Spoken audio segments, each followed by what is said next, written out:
Welcome to One Word a Day. I'm Sophie, your pilot into the universe of Chinese. Let's do the review of this week.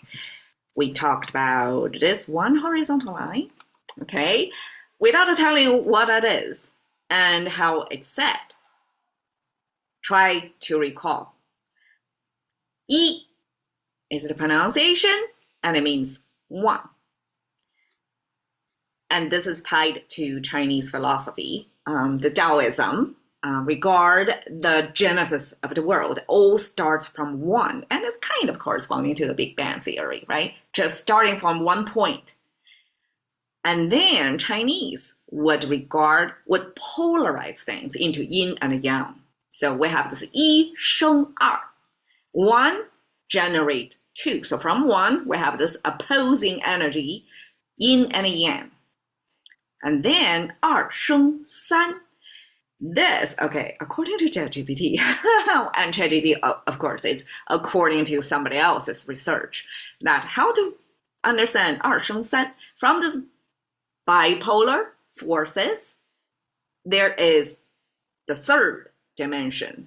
And according to that, is this balance between yin and yang, this transition, this keeps converting. So it's a dynamic. It's not a staying still because the world keeps changing, right? Change is the only non-change factor. So this two yin and yang generated, I call it dynamic balance, is this harmony or balance, or if we want to view it, what's the word for it? Contrary perspective would be the battling between yin and yang, as if the world is simply divided by good and evil. No, Chinese doesn't really view things in such binary view. Actually, we regard not only yin and yang, but between yin and yang, that's where things get moving, gets changing. And the three is this dynamic between yin and yang keeps changing.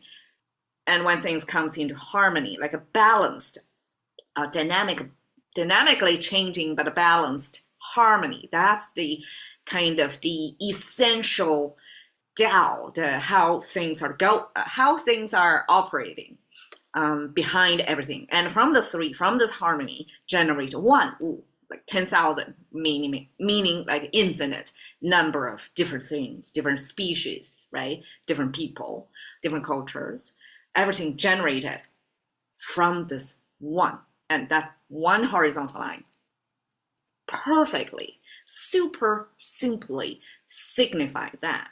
That's where we all come from, according to Taoism. And I guess Christianity's Genesis story, kind of in a similar fashion. We all try to understand how it all started.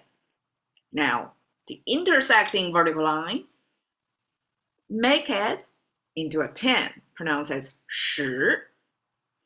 And we have we have 10 fingers. So it's almost like naturally, intuitively, we would classify or quantify things into 10 levels. So today's more accurate quantification of things would be like a percentile, right? Percentile means cutting things into 100 pieces. That's not, well, it's understandable, but it's not represented in our physical world. We have 10 fingers, and so cutting things into 10 pieces would be more easily relatable.